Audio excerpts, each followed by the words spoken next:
ഇന്ന് സിമ്പിളായിട്ട് ഉണ്ടാക്കിയെടുക്കാൻ പറ്റുന്ന ഒരപ്പത്തിൻ്റെ റെസിപ്പിയാണ് കേട്ടോ. വളരെ എളുപ്പത്തിൽ തന്നെ ഉണ്ടാക്കിയെടുക്കാൻ പറ്റുന്ന ഒരപ്പം. ഇതിലും എളുപ്പത്തിൽ നമുക്കൊരപ്പം ഉണ്ടാക്കിയെടുക്കാൻ പറ്റില്ല. കപ്പി പോലും കാച്ചണ്ട നമുക്കിത് ഉണ്ടാക്കാൻ. അപ്പോൾ നമുക്ക് നേരെ റെസിപ്പിയിലേക്ക് പോകാം. അപ്പോൾ അതിനായിട്ട് അരി നേരത്തെ തന്നെ ഞാൻ വെള്ളത്തിലിട്ട് കുതിർത്തി വെച്ചിരുന്നു. ഒരു 4 മുതൽ 6 മണിക്കൂർ നേരത്തേക്കെങ്കിലും കുതിർത്തി വെക്കണം. നന്നായിട്ട് കുതിർന്ന് കിട്ടണം.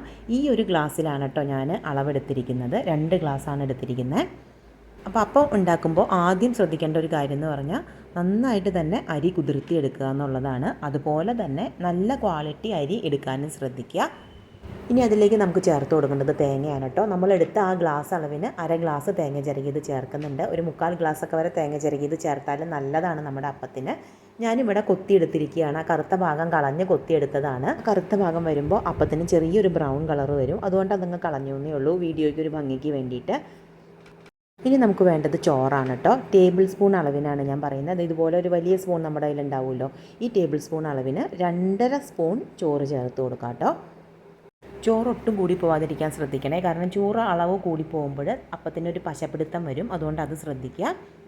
ഇനി ഇതിലേക്ക് നമ്മൾ ചേർത്ത് കൊടുക്കുന്നത് വെള്ളമാണ് കേട്ടോ. വെള്ളം ചേർക്കുമ്പോൾ നല്ല തണുത്ത വെള്ളം ചേർക്കാൻ ശ്രദ്ധിക്കുക. ഞാൻ ഇതിനു മുമ്പും എൻ്റെ അപ്പത്തിൻ്റെ വീഡിയോയിൽ പറഞ്ഞിട്ടുണ്ട്.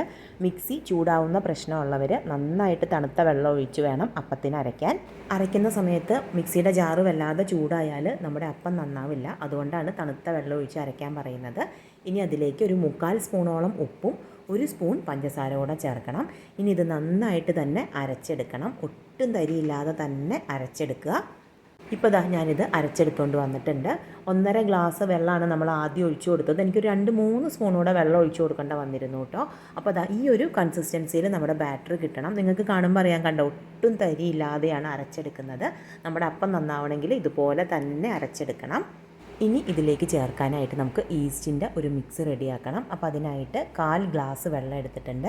ഈ 1/4 ഗ്ലാസ് വെള്ളത്തിലേക്ക് 1 സ്പൂൺ ഇൻസ്റ്റൻറ്റ് ഈസ്റ്റാണ് കേട്ടോ ഞാൻ ചേർത്ത് കൊടുക്കുന്നത്.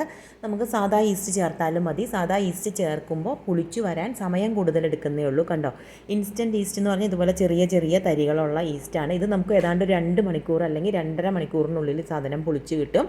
1 സ്പൂണാണ് ഇപ്പോൾ ഈ 2 ഗ്ലാസ് അളവിന് ഞാൻ ഇടുന്നത്. അതിലേക്ക് 1 സ്പൂൺ പഞ്ചസാര കൂടെ ചേർക്കുന്നുണ്ട്.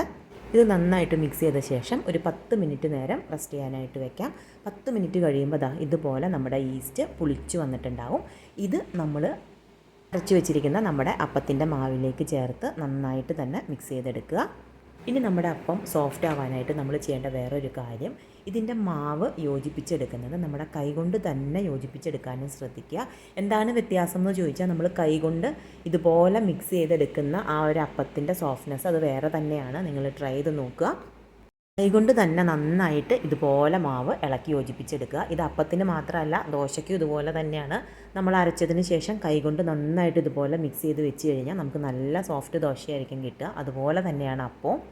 അപ്പോൾ ഇത് നന്നായിട്ട് മിക്സ് ചെയ്ത ശേഷം നമുക്കിത് റെസ്റ്റ് ചെയ്യാനായിട്ട് വെക്കാം. ഏതാണ്ട് ഒരു 2 മണിക്കൂറിനടുത്ത് എനിക്ക് എടുത്തുള്ളൂ കേട്ടോ ഇത് പുളിച്ച് കിട്ടാനായിട്ട്. ഇപ്പോൾ ഒരു 2 മണിക്കൂർ കഴിഞ്ഞിട്ടുണ്ട്. നമ്മുടെ അപ്പം നല്ല ഭംഗിയായിട്ട് പുളിച്ച് വന്നിരിപ്പുണ്ട്. നിങ്ങൾക്കിത് കാണുമ്പോൾ തന്നെ അറിയാം. ഇനി നമ്മൾ എങ്ങനെയൊക്കെ അപ്പം ചുട്ടാലും നമ്മുടെ അപ്പം നന്നായി വരും. ഈ ഒരു പുളിച്ച് സ്റ്റേജിൽ നമുക്ക് അപ്പത്തിൻ്റെ ആ ഒരു ബാറ്റർ പുളിച്ച് കിട്ടിയാൽ ഇനി ഒരു പ്രശ്നമില്ല. കണ്ടോ, എത്ര നന്നായിട്ടത് പുളിച്ച് വന്നിരിക്കുന്നതെന്ന് കണ്ടോ. ഇനി ഇത് വല്ലാതെ അങ്ങ് ഇളക്കരുത്. പതുക്കെ ഒന്നങ്ങ് മിക്സ് ചെയ്ത് കൊടുത്താൽ മതി. ഇനി ഇത് നമുക്ക് ഇഷ്ടമുള്ള രീതിയിൽ ചുട്ടെടുക്കാം. അപ്പച്ചട്ടിയിൽ വേണമെങ്കിൽ അങ്ങനെ ചുട്ടെടുക്കാം. അതല്ല ദോശക്കല്ലിൽ ഒഴിച്ച് പരന്ന അപ്പമായിട്ട് ചുടണമെങ്കിൽ അതങ്ങനെയും ചുട്ടെടുക്കാം. അപ്പച്ചട്ടിയിൽ ചുട്ടെടുക്കുമ്പോൾ അപ്പച്ചട്ടി കൂടുതൽ ചൂടായി പോവാതിരിക്കാനായിട്ട് മാത്രം ഒന്ന് ശ്രദ്ധിച്ചാൽ മതി.